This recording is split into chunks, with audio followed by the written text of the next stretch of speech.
Hey y'all, before we get started, I wanted to let you know this seems to be a pattern with me where I apparently just allow my AirPods to record my entire episodes and sound like crap. So I'm really sorry that again, this episode, like Jillian's last week and the week before, is not going to sound as nice as my voice right now sounds. But thank you so much for understanding and continuing to listen. Hey, everybody, welcome to Everyday Fi, where we explore the lives of everyday people pursuing financial independence. I'm your host, Meghan Combs, and I'm here to show you that you do not need $1 million book deal or a famous blog to reach Fi early. By talking with real humans, I'll show you how to forge your own path to financial freedom the everyday way.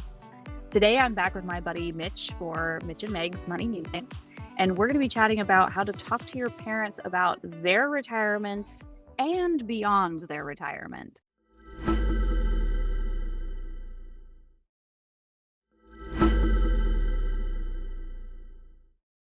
Hey, Mitch, how you doing today?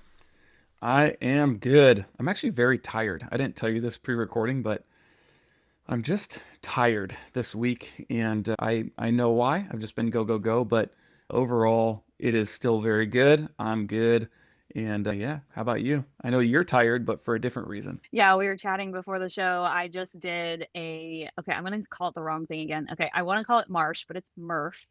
It's Murph. Yes. I did this workout that we go to this climbing gym, and the climbing gym has their own classes, and we go to this guy Christo on Saturdays, and he's awesome. He's like 22, super fit, but really nice guy. And so he pushes all us elderly folk who come to his class, because definitely all of us are in our like 30s and 40s. And more normally we're doing strength. So we're doing like the bar or we're doing like weightlifting, whatever. But today marked his like 8 weeks of doing this class. And so he did something called the Murph, which is more of a conditioning.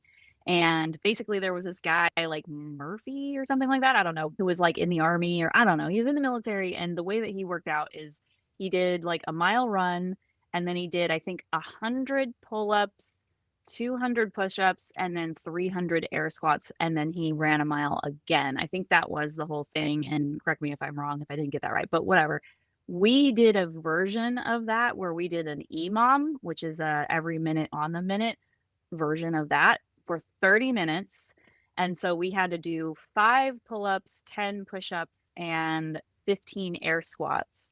And so I was telling Mitch that like I literally just got done with that about an hour ago, and like the blood has not started traveling back to my brain. And so I couldn't even think of the word for satellite. So, like, that's the kind of show this is gonna be today, y'all. But Mitch, I know that we were talking, so, like, I texted you a few, like, days or weeks ago or something, and you never responded, and I actually got worried because you have the Minnesota nice where you respond every time, like, within such a timely manner that I was like, "Oh my god, I think something's wrong," and then you did get back to me and you said, "It's been crazy," and I I know we're gonna talk about, like, talking to your parents about retirement, but I wanna know, like, what's been going on? What's like, fill us in. What's happening? Yeah, life's been wild, and I can't necessarily say any of it's been bad. And thank you for noticing. I don't know if it's Minnesota nice or if it's just my I don't know if it's professionalism that shows up in my regular everyday life as well. But yeah, I never understand. No offense to anybody out there, but I really don't understand when you see somebody connected to their phone all the time when you're with them and then you're not with them and you text them and they don't answer you back in some appropriate amount of time. It's fine if it's a one-off thing, like what I just did to you. That's completely fine. But if I always do that, I always kind of wonder, like, and I don't really mean to cast major judgment, but I kind of wonder, like, what are you doing on your phone all the time? If I always see you on it, like I text you and you can't quick text me back, like, no, I can't golf on that day. Like, how hard is that? So yeah, it's been wild, and it's mostly been work. And then a couple crazy things happened. So my son's birthday was 2.5 weeks ago. He turned 9, and it was just a comedy of errors on his birthday, which was just bizarro. And in addition to that, he had started doing flag football, and it's the first time that he's really either committed to or we've committed him to a sport. and he didn't like it after the first time, didn't like it after the second time. And we're trying to find that balance of like, do you make him keep going and work through it? Or do you recognize like, now he's actually miserable and really, really, really doesn't want to do this. So why would I force him to do it? And we probably pushed him one time too far, which happened to be on his birthday. So I made my child cry on his birthday, which I feel really bad about. Oh, I didn't make him cry, right? He was just at football and was really unhappy. So his football schedule kept changing. Blessings to the coaches, they did their best, but the league had a lot of problems, and so we had to keep rearranging stuff in our lives. I actually owe Casey Germaison an answer back about getting together with her and her family because I cannot find free time in my schedule. And my work days have been crazy town. Like, you're in tech, you understand tech better than anybody. I think I've told you about it, but we are migrating our systems from an on-premise version to a cloud-based version. And during that shift, we also did a lot of lifting where we also moved like processes that we did in outside apps into this one condensed system. And you know what happens when you do that? Everything breaks. And when everything breaks, it creates a lot of support tickets. And then the IT peeps don't know how to answer a lot of the stuff because it's like speaking to the operation of the business versus the functionality of the technology. And so sometimes they're like, well, Mitch told us to build it that way. And I'm like, whoa, whoa, whoa. I did not. I didn't tell you to build anything like that. I assumed you were going to take what we had and make it work the same way in the new thing. Right. And so just stuff like that. Long days, fast, fast, fast pace. And the good news is, with all the effort, all the time, all the energy that I'm putting in, the people on the receiving end of all of these things that I'm working on are wildly grateful, including my boss. Literally texted me last night and he said, "Hey, I didn't get to talk to you this week. I just want you to know, like, whenever you're able to come up for air, take whatever you deserve, liberties wise, go do whatever you need to do. Because I know what you've been going through, and I've noticed it." And I was like, "Oh, thank you, boss." Like, so I mean, that's been it. And then I don't know if you want to respond to that at all, or I can just jump into like a big financial decision that I made in the last few weeks. No, yeah, go ahead. Yeah, so I made a big financial decision. You know about it, and you asked me like a week later, do I have any regrets? I still have no regrets, but we needed to replace my wife's vehicle that we used to tow our camper with. And man, a value of spending is going to come out right here.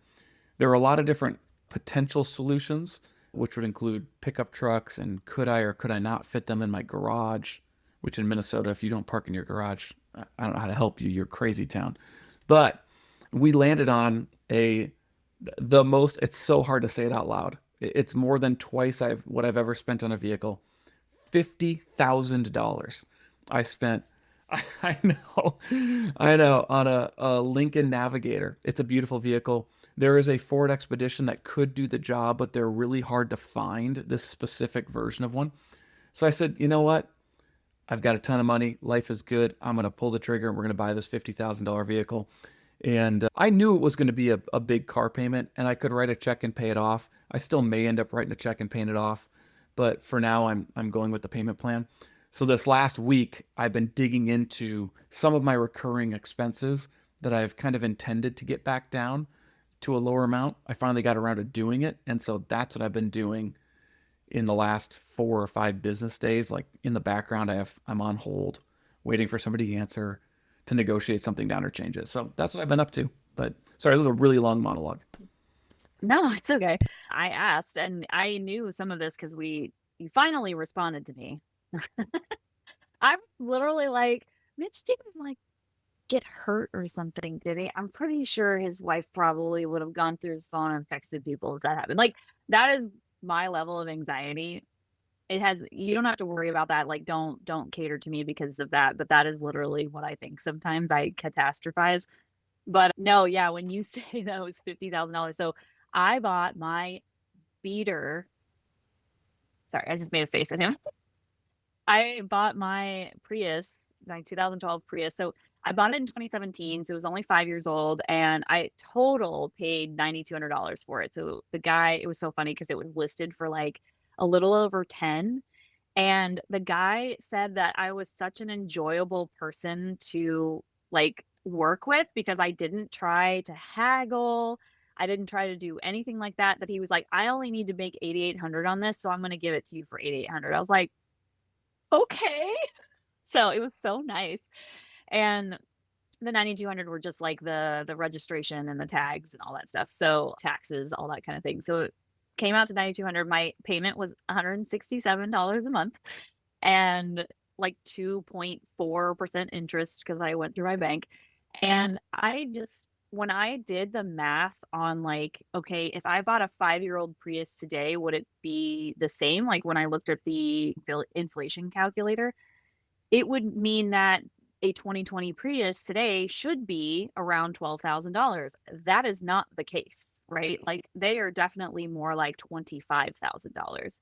So I know that I'm like, wow, $50,000 is a lot of money. But when you look at the extremely rapid and high inflation on cars, it actually makes sense that it's gonna be that expensive. So, I mean, I can't imagine spending that kind of money on a car, but, like, I get why vehicles are so expensive now, and I dread my Prius ever being, to a state where I can't fix it. It's actually funny because we were talking to David Robinson because he's helping us plan something that I will tell you when we stop recording, Mitch, because I'm not ready to share it on the show yet. We're planning something with him, and I was like, okay, so my car is 2012. Like, that's pretty old. It's 13 years old. What happens when it breaks down? He's like, well, I would fix it. I would repair it. He's like, even if you have to fix it to where it's like $6,000, guess what? That's less than $25,000 for a new car. And I was like, that's true. And I was like, yeah, but $6,000 all at once versus like the payment over time over 20. And he's like, yeah, sure, but it's still less. And especially with like interest rates now are really high.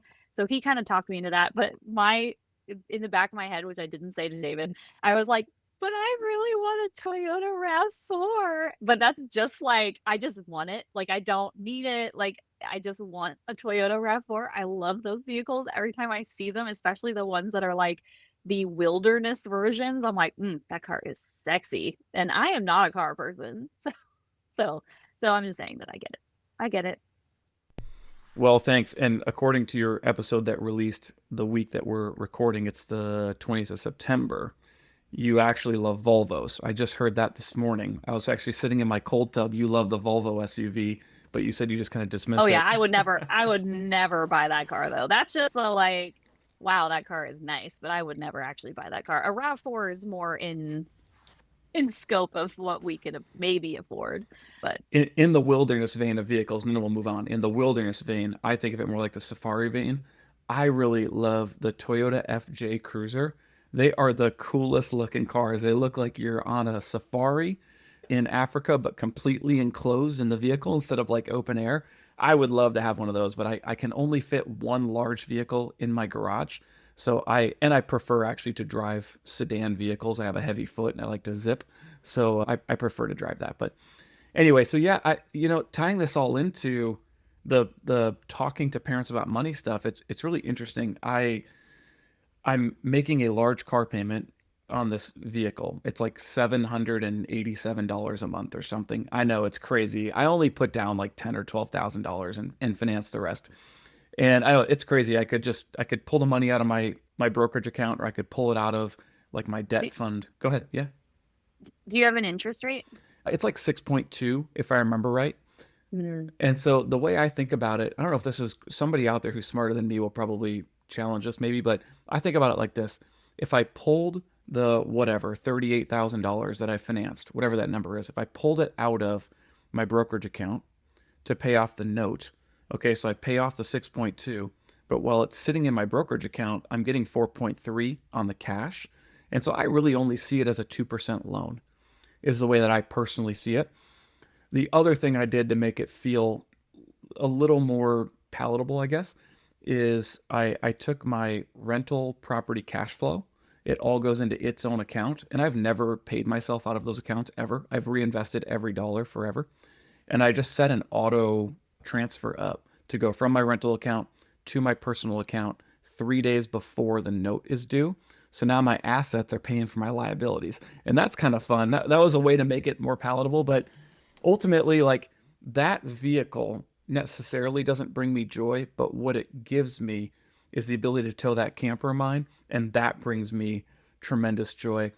And if I could go back in time, I might have tried to find a slightly smaller camper, but for as much as we live out of that thing, I just need the size that I have. If I could go a teeny bit smaller and shed a little bit of weight, and then I probably wouldn't need quite the vehicle I have, but it is what it is. It's a good problem to have. So through all that, I've been trying to find savings. And so I went through and I looked at insurance, and I've looked at my phone. I know I texted you some of these. I've looked at a number of different things, but the biggest couple that I got is I had to email my insurance broker. I'm waiting for him to get back to me. But my current insurance on my camper has it insured to a replacement value of $25,000. Well, now it's only worth like 17 after driving a bunch of life off it. So I'm going to lower that. It'll get my premium down a little bit. I can't save any money on my home and auto. I already have really good deals on that. My broker reruns it. I'm square there, so there's no savings. But the funny one I was telling you about before we record is my phone. And that's what led me to talking about the parent stuff with my mom. Is I told her, I said, hey, I'm about to switch my phones from Verizon to Mint Mobile, and it's going to save me like $70 a month.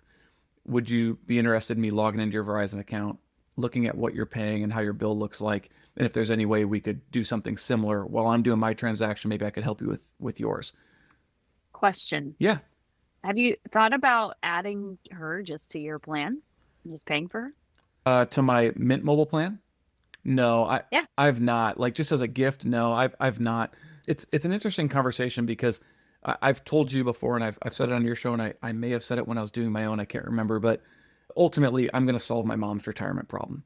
I haven't told her this yet, but it's gonna manifest itself one way or the other. I'm either going to just straight up buy her house from her, just so she no longer has to pay the mortgage, or I'll pay her mortgage for her. But uh, I want to be able to do that joyfully, and I do genuinely want to do that. But part of me also says I've been coaching my mom on this stuff for 10 or 15 years, and she didn't make the decisions on her own soon enough.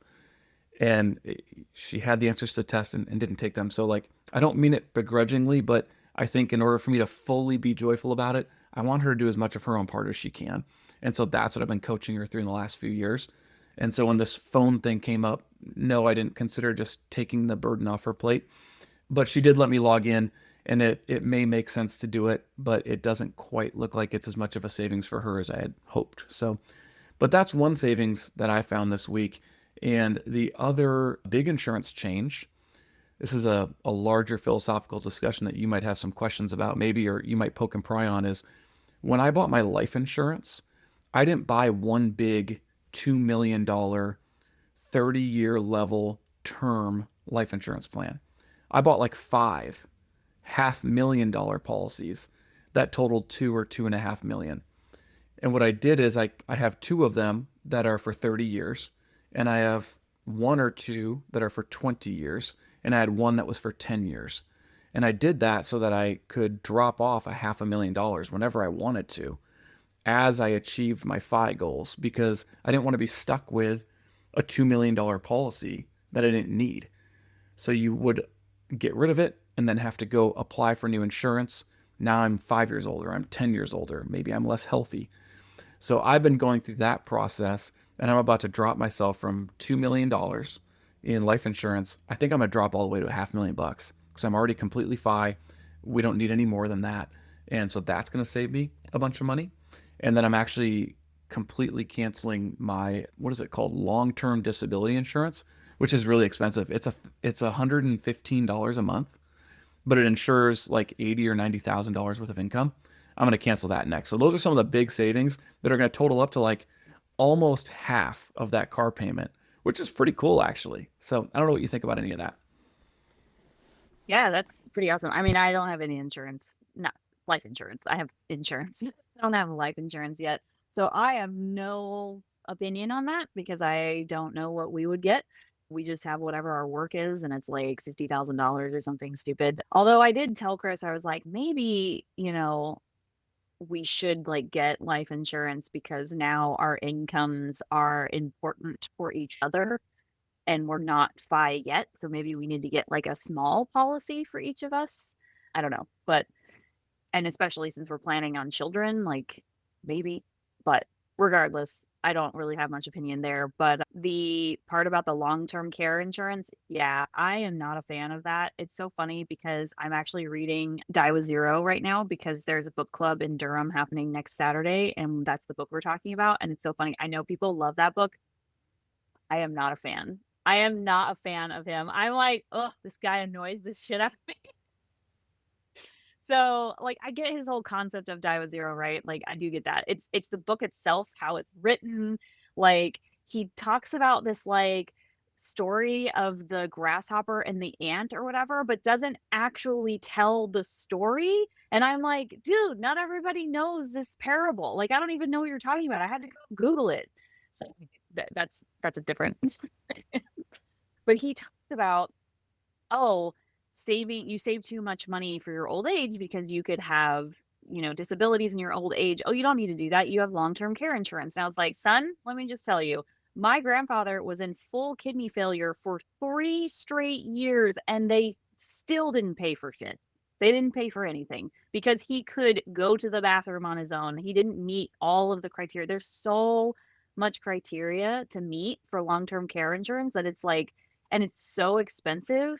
I'm just like, "Nah, I would not do that." And then I also am like, "Okay, what about if you have dementia, and you have to go into a memory care facility, or if you just wanna live in a care facility at all?" Like, that costs a lot of money. It does. So, anyway, that was a tangent. I'm sorry. Yeah, I'm not about long-term care insurance. I'm about, like, I just don't I think it's an insurance that you pay so much for and maybe 10% of the cases you'll actually be able to use it. And that's just to me, that delta just doesn't add up. If you thought that was tangential, wait just 1 second till you hear what I'm about to say. What I I know canceled, people are like, "When are you gonna talk about the parents? It's 2015." what I just canceled was long-term disability insurance. I never had, and I'm with you. Oh, I'm Yeah. sorry. Okay, I see what you're saying. Yeah. I'm sorry. Yeah, yeah. I see what you're It's saying. okay. It's a Totally different insurance. yeah, it's a replacement for my income should I get disabled and can't do my work. But like long-term care, tons of hurdles you have to clear, and you may only benefit from it for something like 2 to 3 years before you're then back in shape to go work. And so I'm like, why am I paying $113 a month to insure $80,000 worth of income is all that it actually insures, not my whole income. And I'm financially independent. So like I can survive just fine for 3 years and then go back to work and be just fine. Right. So anyway, I canceled that. It felt really good. But again, in the process, it did lead me to reaching out to my mom to talk to her about her phone bill. And it's been very interesting because in my situation, I don't know my dad, so that's not anything I have to think about or be concerned about. But my mom, I've talked to her about finances dating way back to when I figured this out over 15 years ago. Gave her the Dave Ramsey book. I said, you'd be shocked if you could just find 50 or $100 a month, just that alone, what that would do for you over the next 3 decades as you're approaching a point in time where you can't work anymore. And nothing happened with it. And I tried again a year or two later after I'd hit some of my victories, probably after I got completely debt free, or maybe I'd saved my fully funded emergency fund. Don't know. Nothing happened with it. And then time went by and time went by. And eventually, once she got married, this is a remarriage, her and her husband they did as well financially, probably solid middle class. And she was living a nice life. And I knew money was going into like his 401k and they were doing okay. We'd have some conversations, but really went nowhere. And then when the divorce came and the divorce was looming, it led to a lot of financial discussions because she'd gotten used to two incomes. She'd gotten used to his income, which is substantially more than hers. And it kind of it gave me a license to really step in and say, if ever we've needed to have a real discussion, it's now. And luckily, she invited that in and she accepted it. And as I think back on it, at no point did I ever hear, like, well, she would call me Mitchell. Well, Mitchell, you make a ton of money. She doesn't know what I make, but she just assumes it's a ton of money, and she's right. But it was never like, well, that's good for you because you have all this money. but I make what I make, so that's not really for me. None of that ever really came up. It just led to a really logical discussion. So I don't know. I could pause there. I don't know if you have any questions or any thoughts, or what, if anything, you've had for early phases or earlier conversations with your parents, if that aligns or differs. Yeah. So I do know both my parents, and my mom was a CFO. So, like, finances are easier subject to bring up with her, especially as I found them. And personal finance was not her strong suit all the time. But so there's a lot that she learned when I was learning, like the Roth ladder and stuff like that. She's doing that so she doesn't have to take RMDs, and she has a plan in place for her money. So that part I don't worry about, and she actually told me, like, I didn't have to worry about my parents. They set themselves up so well that we didn't have to worry about a thing. And, like, they were even in a care facility for the last, I think, like, 8 years. My grandfather just died almost a year ago, and then my grandmother died back in, I think it was 2020, or 2021. It was 2021. And so they were in that facility for, like, a little less than a decade. And it was expensive, but it was the kind of place where they were like, "Hey, how much how many assets do you have? And is it enough to stay here?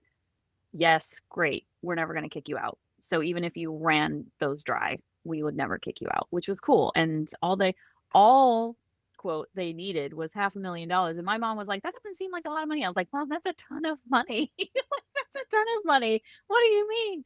There are people who, like, when you look at averages, like, most people in retirement don't even come close to $500,000 because they're living half on their Social Security. So anyway, she once wanted to do the same thing. What I worry about is if any sort of potential dementia symptoms maybe come up at some point, and whether or not she would be willing to switch to a different way of living if that happened. So that's one thing I worry about. And the reason why I say that is because, and then I also worry about, like, senior scams, because there have been a couple scams that she's fallen victim to. I won't go into details because I don't want to embarrass her or anything, but there are a couple scams that she's fallen victim to. And honestly, the scams themselves, when I looked into them, I was like, I knew I would know that was a scam, but I am also somebody who is trained in knowing scams by my work. Like, they train us in it, like, almost daily. And so if you're not somebody who's aware of things like this, then I could understand you falling for something like this. And that is what I worry about. And so I've told her, I was like, if you ever are questioning something, run it by me. I'll tell you if it's a scam or not. And it's not because I don't think she's smart. She is an extremely smart person. Like, I go to her for, like, kind of the financial, like, backup, like, "Hey, back me up. What am I thinking about this correctly?" Like, poke holes in this for me. But it's the scam part of it. So many people target seniors because they, quote, "don't know as much," and also have quite a bit of money, and she does have quite a bit of money, so it's like, that's what I worry about. And then I know if she gets dementia symptoms, that can actually escalate. And I have a friend whose father gave hundreds of thousands of dollars to an online, like, girlfriend that he had never spoken to in real life, never met in real life, and they finally were able to, like, get control of that, but he had lost, like, half of his wealth in, like, a year because of that. So that's what I worry about. Yeah, I mean, talk about everything being relative, right? Like a lot of those are things I've never really put any thought into, namely being the not the scams, I'm sorry, the dementia angle is something I've never really thought about, but I do actually talk to my mom about the phishing and all the texting scams and things, and it's really funny. She's so defensive of her money that she's like, I'm not falling for any of that crap. Right? She won't fall for anything. I don't think it's quite impressive how vigilant she is. And you're right, they do target those that don't really know and don't have a reason to know. Like you, I get trained at my work. I take every 30 days I get a new security scam reminder, to the point where, like, I knew a DocuSign was coming to me this week from a client. I knew it was coming. And still, when I received it, I called the sender and I said, "Hey, I know you owed this to me this week. However, I have been targeted for countless scams, as I'm sure you have. Did you literally just push send on this?" And she says, "Oh my gosh, Mitch, of course. Yes, I just sent it. It's safe to open." And I open it and everything's good. But that's how vigilant I am. And I'll never stop being that way because all it takes is one click. And holy cow, are you in a world of hurt? And so, in any case, it's very interesting to think about the dementia angle. It's not something I've really thought about, but what I can tell you is I have had very short conversations with my mom about the long term care situation. And my mom works in a nursing home today. Like that's what she's done for the last 15 or 20 years. And when I said, hey, these places are really expensive, takes a lot of assets, you need to wrap your head around what the best case situation ideally is and then what reality might be. And, and she said something, snapped back in a friendly but quick way, like, if you mean a state run place, just let me die. Something like that. And I was like, oh my gosh. Like, so I've not really gotten that deep with her about what her plan is. But if I go back to the divorce timeline, a few really good things came out of it. First, she was living in a very reasonable well, not suburban, it's this remote city in Minnesota that's about 60 miles from the metro, but there's 25 or 30,000 people there. There's probably a Chipotle, right? Like, I'm gonna make a joke go and I'm for it. gonna say, are all cities in Minnesota remote? That's not funny. Shut up. Whatever. It's just ignorance. That's fine. You can live your life being ignorant. So yeah, she lived in this town and it was big enough to have a Chipotle, small enough that like you drive 15 miles and there's cornfields, right? Like that's just what her life was. But there's no cheaper living. They bought the house in like 2016, 17 when it was reasonable. And they were divorcing in 21, 22, which is a wildly unreasonable time to be buying a house. So she was going to be keeping the house potentially. The bank was saying, yeah, you qualify for this mortgage. And I'm like, the bank is telling you the maximum amount you could possibly pay to just barely get by. And all it takes is one major car repair and you're broke. And she's like, well, but the bank said so. And I'm like, you need to listen to the bank of Mitch, right? Like, so we walked through and I said, okay, let's go through that payment. How much do you spend on food? And we walked it all down. She had like $40 of room for error. $40. And so she says, okay, this really sucks, but where am I going to live? I said, well, that's the tough part. You can either go and rent and keep living up there. That's fine. Or you can take all this equity. She's going to net like 40 grand. You can take all this equity. You can come buy a condo in a suburb near me. You could be closer to your grandkids. Well, half of them. She's closer to half, further away from the other half. And I said, you could do that and you could have $1,000 a month mortgage payment. You can do that on Social Security and actually live an okay life. And it took some work, but eventually she agreed. It was tough to come to that conclusion. But now, 3 years later, she's like, I can't imagine. She's like, it's so nice. Like, I have enough. I'm putting money into my 401k. I have a small emergency fund. If I need a set of tires on my car for the first time in my life as a single person, not well married, but first time as a single woman, it's not an emergency to her. And so it was a really good choice that paid off for her, and it kind of started our discussions forward.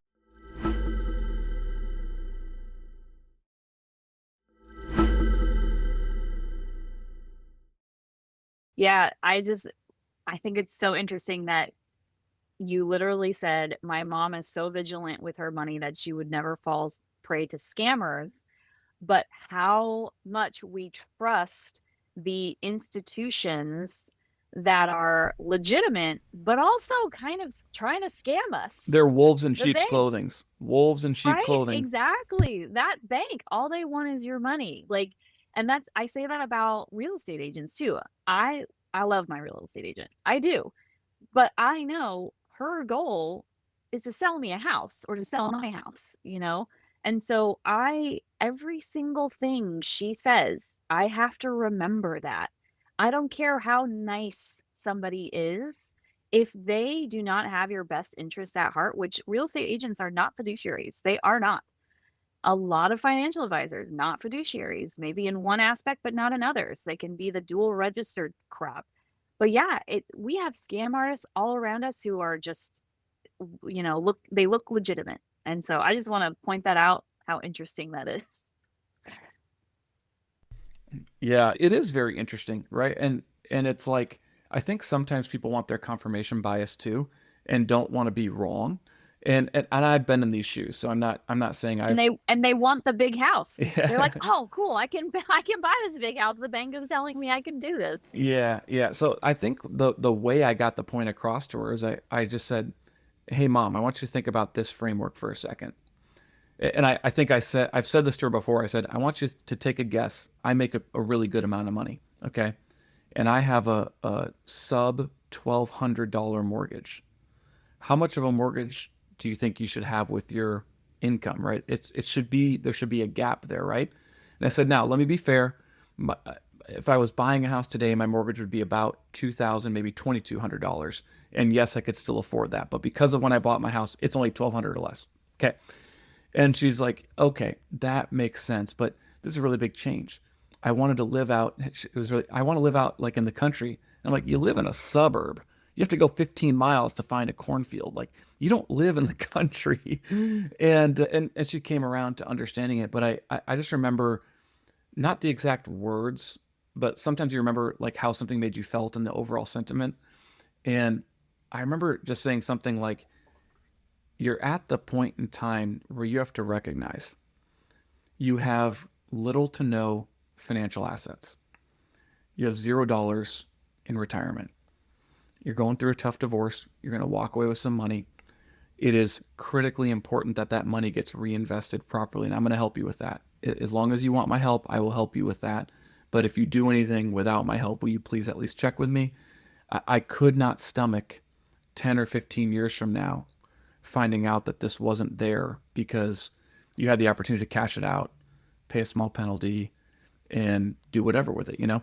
And she really seemed to grasp onto that and understand. I said, "This is just one of those moments where we got to move forward assuming it's just you and your income, and that's your new reality until something changes. Hoping that it changes for the better isn't an option.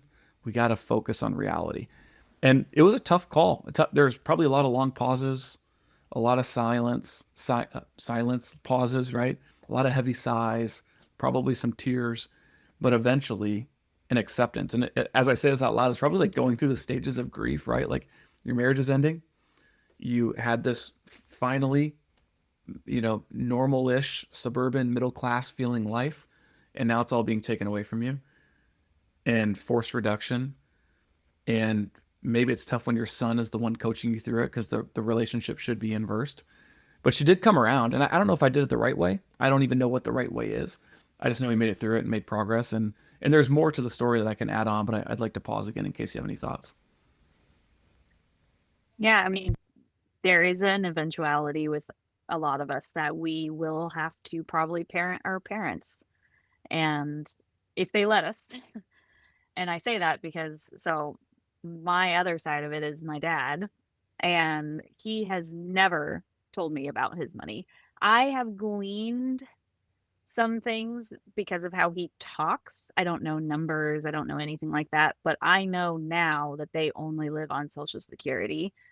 I know that he had a really hard time keeping a steady job because he was really bad at working for other people. It's so funny because he was a lawyer and then a nurse and then a teacher. And so like he had well-paying careers, the teacher part not so much, but the lawyer, yes. Um but he's the kind of person who he doesn't know how to he doesn't know the shit or get off the pot type of thing. Like he will just like sit there on the pot forever. So, and I'm trying to phrase it. It's very hard to talk about my dad. So sorry if this is like a little jumbled, but it, he is completely mentally there. The only thing he has going like that's wrong or whatever quote is he has a neuroses of like anxiety. Like he has untreated anxiety and probably depression too. But he doesn't have dementia, he doesn't have Alzheimer's, he doesn't have anything like that. Like he can take care of himself I don't know how he is physically, but I do know that they were going to Silver Sneakers up until the point when he stopped talking to me. So he did stop talking to pretty much everybody a, a f- let's see, probably a little less than a year ago. And it was because of a financial reason. I don't know the details. All I know is that his mother, my grandmother, died back in 2016. She had a house in Houston. It got damaged by one of the hurricanes down there. And my dad didn't there was, like, some taxes that needed to be paid on the house, but he refused to pay them because he needed FEMA to come out, and FEMA wouldn't come out because the, estate wasn't settled, and, like, there was all this stuff that, like, he just was like, "There's all these things that need to happen first," but he never actually made them happen, to the point where, like, he got into really bad fights with his siblings, they stopped talking, and then about a year ago, that house was basically reclaimed by the bank because he just wasn't paying the taxes on it and auctioned off. And the only reason why I know that is because we got a bunch of like even my mom got texts, I got texts, everybody was getting texts from people saying like, "Hey, I saw this house was up for auction." You know, the like scammy type of people. And I was like, "What?" And I asked him about it and he did not respond. And I was like, "Hey, what's going on?" And he's like, "I don't wanna talk about it. I don't wanna talk about it." And that's just and then he just stopped responding to text messages. He wouldn't answer the phone. He wouldn't let his wife answer the phone. And so I don't know what's going on. He reached out like about a month ago to talk again, and then like the time when we were supposed to talk, he never answered the phone. So there is something going on with them, and I don't know what to do about it because I there's not really much I can do, and I say all this because one thing that I had to work with my therapist is, like, society definitely puts a lot on us that we're supposed to take care of our parents, like, that is our duty as children, but she was like, "You don't need to take care of a parent who, A, didn't really take care of you." Like, he was not there, I was with him during summers, and that was it. It was my mom 100 almost 100% of the time, and he's not taking care of himself. She was like, "You don't need to take care of somebody like that. Like, he is fully capable of making the right choices, and he's not, and you don't need to bear the burden of that." And that is really hard to accept because I told her, I was like, "Well, what happens if he becomes homeless?" And she's like, "Do you really think he'll become homeless?" And I was like, "No, because he's got Social Security, right? Like, he doesn't have no income. They would just have to, like, really downsize, right?" So she's right, like, but it's so hard because also there's this, like, Facebook group of the town that they're in. They live in Tyler, Texas. It's East Texas. And the house they live in is, like, this house that everybody talks about because it's very Boo Radley-esque. It's, like, way deep in the forest. It's actually quite a big house because my step-grandmother built it for my stepmom, that's a whole other story, for her first husband, whole other story. Basically, the entire time I was in high school, everybody thought I was rich, but we weren't. We just lived in a big house that we never paid for. So, it's a super weird story, but everybody loves this house, but it's in complete disrepair because they can't afford to keep it up because it's such a big house. And so they let everything grow. The pool is full of like it's like a pond now. It's no longer a pool and like everything is like falling apart. Like the driveway is completely sunken in. It's and so I saw somebody say in this like Facebook group, "Oh, I think it's an older couple who lives here and their kids just don't take care of them anymore." And people are like, "Yeah, where are their kids? Like, what's up with their kids? Why aren't their kids caring about them?" I know. I was like, "Okay, you Did you guys suck." engage? Did you engage? I did. I did. And I just said, "Hi, I'm their daughter. They're fine." That's all I said. I was like, "They're fine. I live in North Carolina. There is nobody who lives there. They're fine." That's all I said. 'Cause I don't really know how they are. I do have friends, like, go and check on them every once in a while, but, like, yeah, they're still alive. They just don't keep the house up. Anyway, that was a very long tangent, and it's why it's hard to talk about my dad because I don't know what's going on with him, and it's so stressful, and I can if anybody is going through something like this, like, just know you're not alone. Like, I can relate for sure. Yeah, that's something I've never had to face, not really knowing what's going on. My mom's been transparent enough that I pretty much always knew what was going on, which is why I was always trying to nudge and coach. So I can understand being in the dark is hard. And then you've already got this unique, somewhat lacking relationship. I want to be careful about what I say there, but there's not a great, great, great relationship there, right? So you're stuck with, I'm in the dark. I care enough to want to know, but I'm not getting back the ability to be able to know. And then these trolls on the internet are just trashing me namelessly. Like, yeah, that's got to be difficult. You know what's interesting though, as you were saying that there's a societal pressure to take care of our parents. What's interesting is I don't know that I've ever felt that pressure, and it might just be maybe it's where I grew up, maybe it's because I grew up on like welfare government assistance, like that was my life growing up. So figuring out how to take care of yourself was the goal, not also taking care of others. Whereas like if our faces were on camera, we're Caucasian, born in America, whereas like a lot of those that have like immigrated here in other countries, it's very normal and it is expected. It is incumbent upon you to take care of your parents. And I honestly never really truly felt that put on me by society or anyone. And maybe I just missed the messaging. I don't know. But interestingly, sometime in the last few months, Joe Saul-Sehy said, I think it was Joe Saul-Sehy or maybe it was Frank Vasquez, I forget which, but one of the two of them said, like, if you can take care of your parents, you absolutely should, whether or not they quote unquote earned it, right? And I thought, I'm, That should. That should. That's the pressure. yeah, That's where I'm hearing it, is mainly on the podcasts. okay, Yeah. Is yeah, that's where I hear it. And every time I hear that, when somebody says that, I feel guilty. And that's where my therapist was like, don't listen to them. They don't know your situation, for one thing. And you do not need to take care of a parent who is not taking care of themselves and isn't even talking to you. So you yeah, don't even know how to take care of them. What are you going to do? Quit your job and go to Texas and like force them to leave? You can't do anything, you know? yeah. Sorry, I'm getting like flustered. That's all right. Gosh, yeah. Geez, who knew when I brought up this subject it would be so much for you and so much less for me to express all this random stuff that came up.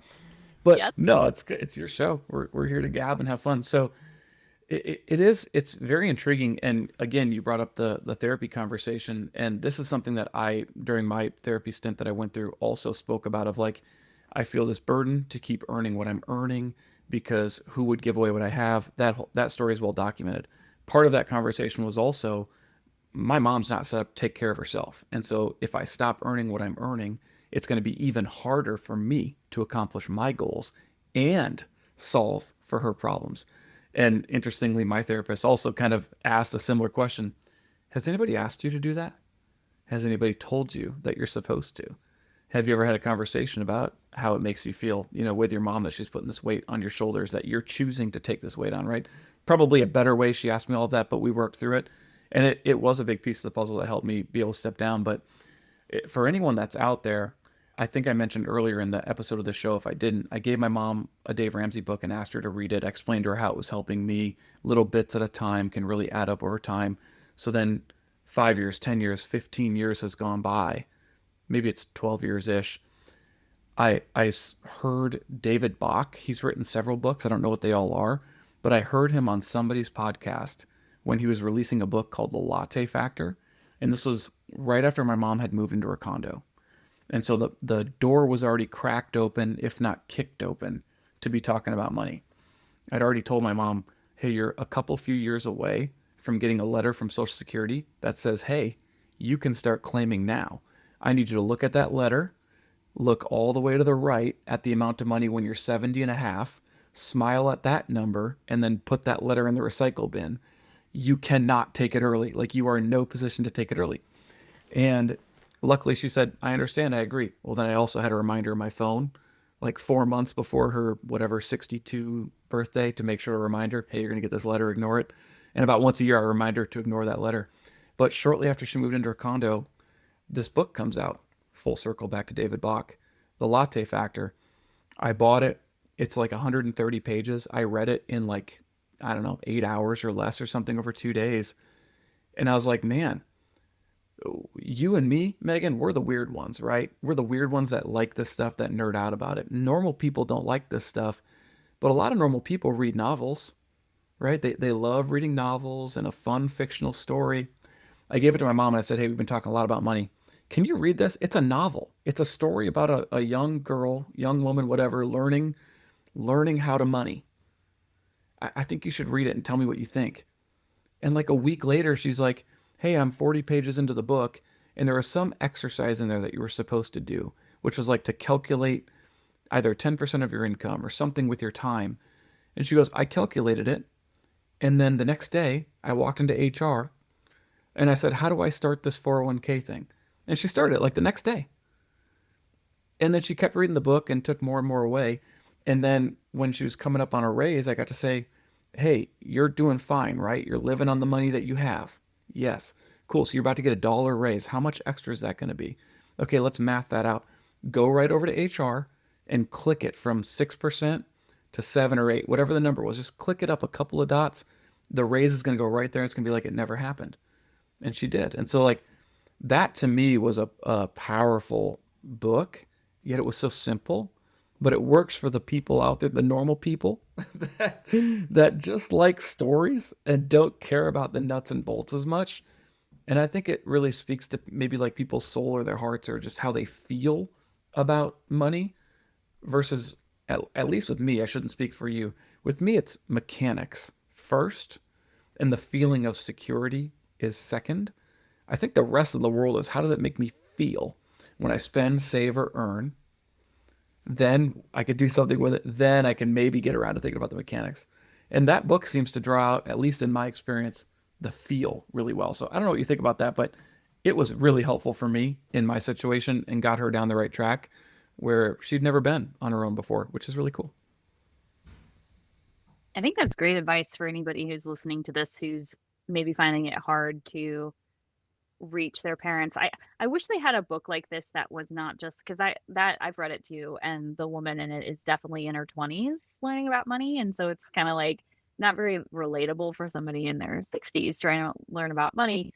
But I mean, it's still better than the books that are just like telling you something. Like I'm going back to Die with Zero, and I find it very hard to read nonfiction books because it's just so I relate so much better to stories than I do with just a person telling me stuff.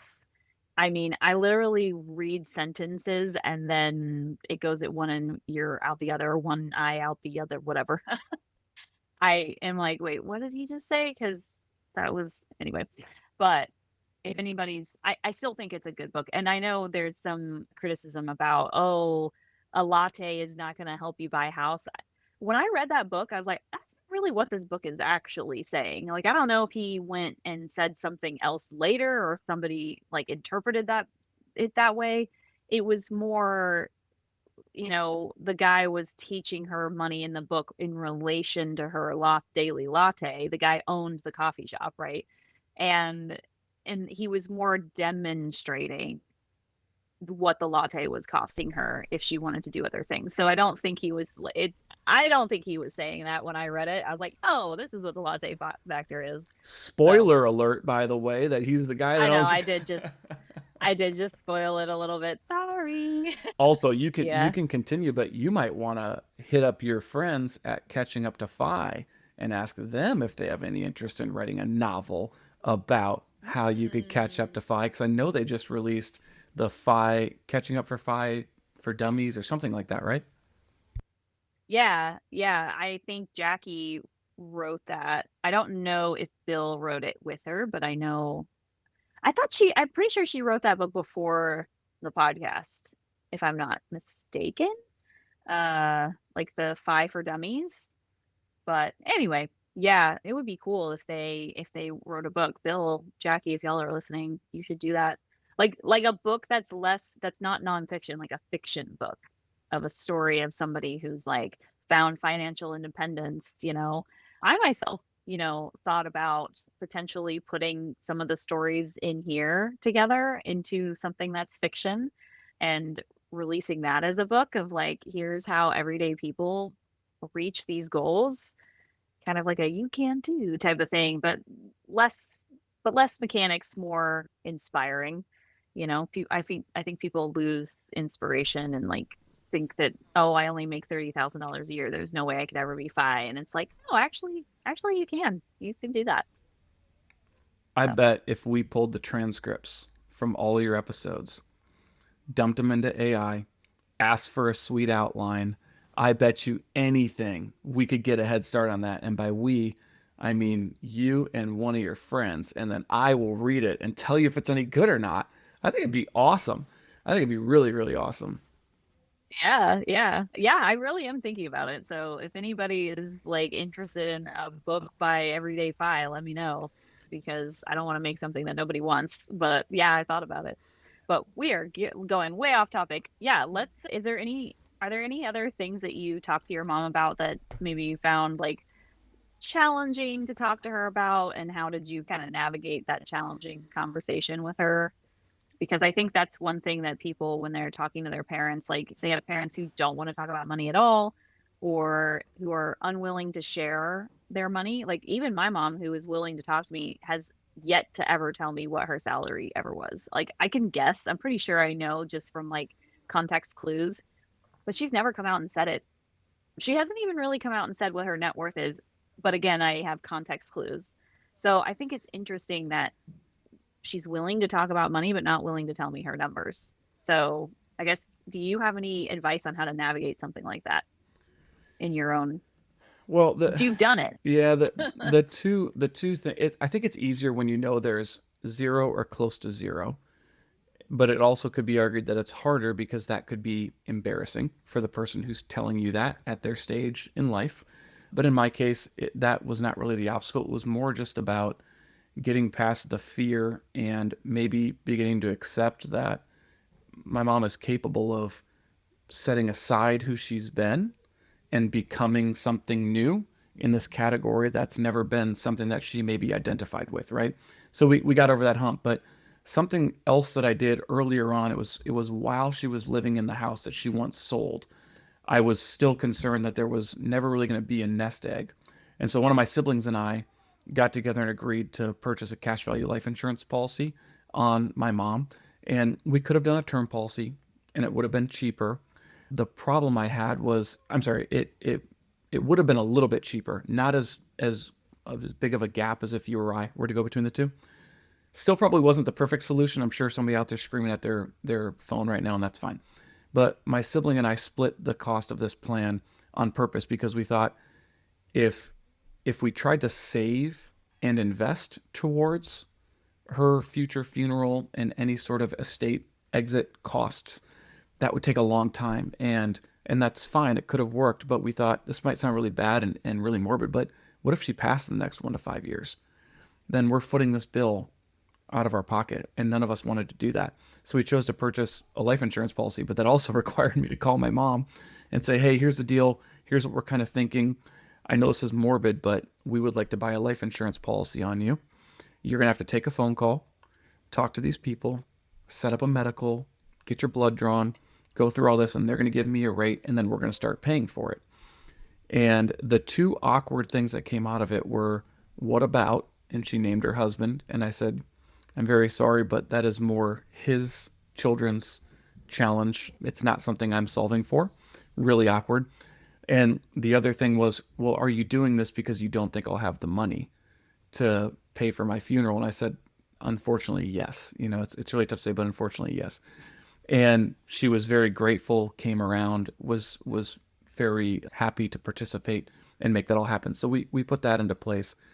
And, and it's been in place ever since. But the only other thing that I've had some tough conversations about, and it happened just a few months ago. She has this nice condo. It's got plain, kind of boring, whitish, beige carpet throughout the whole thing.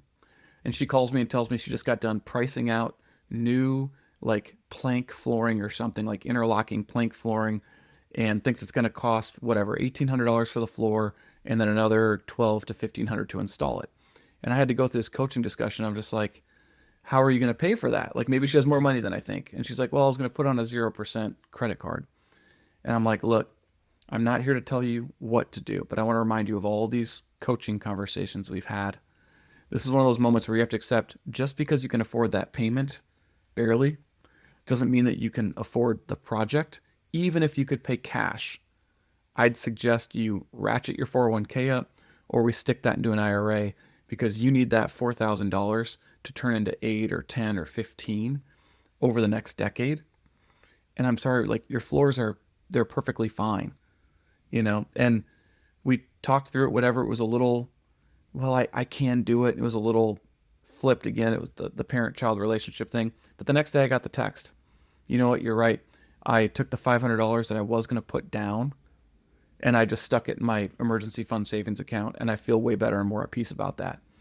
So just little things like that. And then just a week or so ago, hey, which store am I going to find the cheapest Nike gear at? And I'm like looking down at what I'm wearing, and I am dressed from Costco, Old Navy, and Target clearance racks. And I'm just like, I just don't get it. Like a t-shirt for $80. I think Macklemore said it, $50 for a t-shirt that's just some ignorant BS in one of his thrift shop songs, right? I just take the money, redirect it. So some of that is tough to be like, live your life, but live it smarter. Be self-aware of where you're at and know where you need to get to. And it's tough for me because every time she spends like that, I think to myself, I need to set aside somewhere between $150 to $300,000 worth of nest egg to solve her retirement problem. And I again joyfully want to participate and help with that, but I also want her to do her part. And she is doing her part for the most part. But I hear little things like that and I'm like, Nike, Costco, Nike, Old Navy. And I'm like, just go do that and save the difference to turn my 300,000 into like 260, would be really nice. So it's really tough. That's more me, I guess, venting than it is giving answers because I don't have the answer yet because I'm still trying to solve for that. But yeah. Yeah. Yeah, it's hard. I mean, and you're hoping that she talks to you every time she wants to make these decisions, but she might not, right?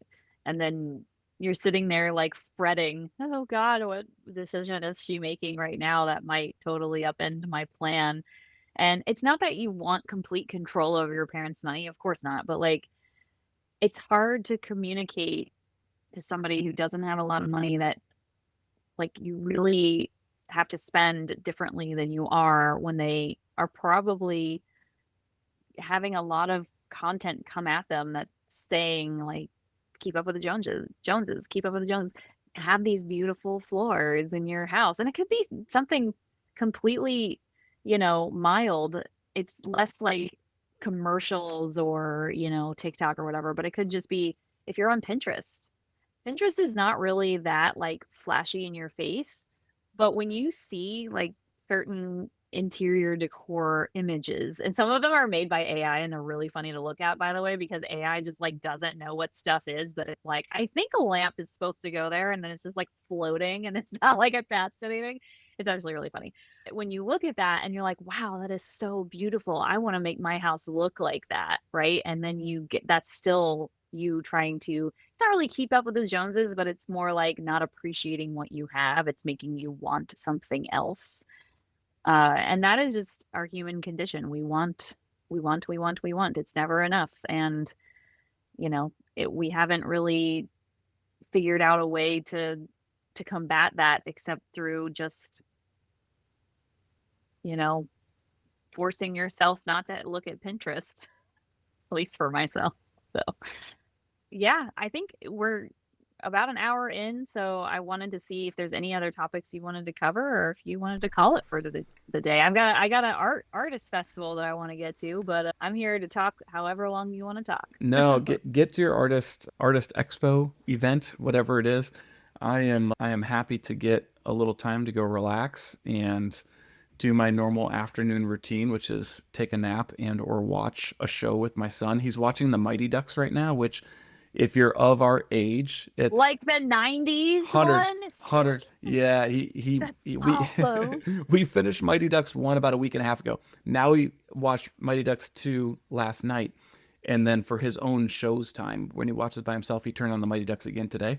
But I will tell you, in Mighty Ducks 2, the kids rollerblade a total of about 30 miles during one montage scene that's supposed to represent about half of a day because it happens in Minnesota. So they go from like the Mall of America to what's called the North Loop, and then they're down by what's now US Bank Stadium, and then they're in Edina where all the rich kids live, and then I think they're back to near US Bank. So they rollerblade like 30 miles in this movie, and they're just completely fine, but it's all nonsense. If you cut this, I Well, totally understand, but that's what I'm gonna no, go I'm not do. gonna cut it. No, I am so excited to have kids because they are only going to be brought up with 90s stuff. That's like all we're gonna watch. Now I don't know what the hell Bluey is. We're not watching that. We're gonna watch we're gonna watch something else. We're gonna watch Sesame Street, man. We're gonna watch like some of that weird 90s stuff that I used to watch as a kid because it made me who I am. Ninja Turtles, No, he that sounds loves. yes. Yes. Oh, Ninja Turtles and the live action one. If you ever watch it, it's so weird. It's You're like, awesome. this is so weird. It was in the movie theater recently here. I don't think we actually went and saw it, but I was just thinking about how weird it was. But yeah, Power Rangers. Yep. Yeah. Anyway, We yeah, you go watched do that. we watched the live action Ninja Turtles last year during my big trip. We were in an Airbnb and they had it on the shelf. And Bennett wanted to watch it, and it was so good. And Liz is like, "What is wrong with you two?" Because I was in heaven, and he thinks everything's hilarious that has to do with like slapstick violence. So it was terrific. So yeah, I'm gonna go chill Yeah, with him. that's so funny. Yeah, that sounds fun. Great. Well, hopefully we were able to, give some insight into a real life situation of having to talk to your parents. I mean, that's the everyday part of everyday fire, right? Like we are going through this just like everybody else is. And yeah, thanks for listening, y'all. And thanks, Mitch. You bet. Bye bye. Thanks for listening to the Everyday 5 podcast. If you're loving this show, here are some things you can do. Number 1, subscribe in your favorite podcast player and share the show with your friends and family. You can also find us on YouTube now. Some of the videos actually have our faces. Number 2, please leave a review. I am always looking for ways to improve the show. Number 3, check out my website, everyday-fi.com, where you can listen to all the episodes and leave comments for myself and the guest.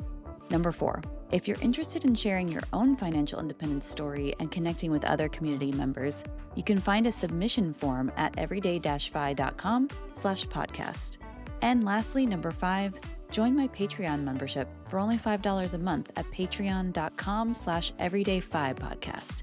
This is a one-woman show, so every little bit of support really helps.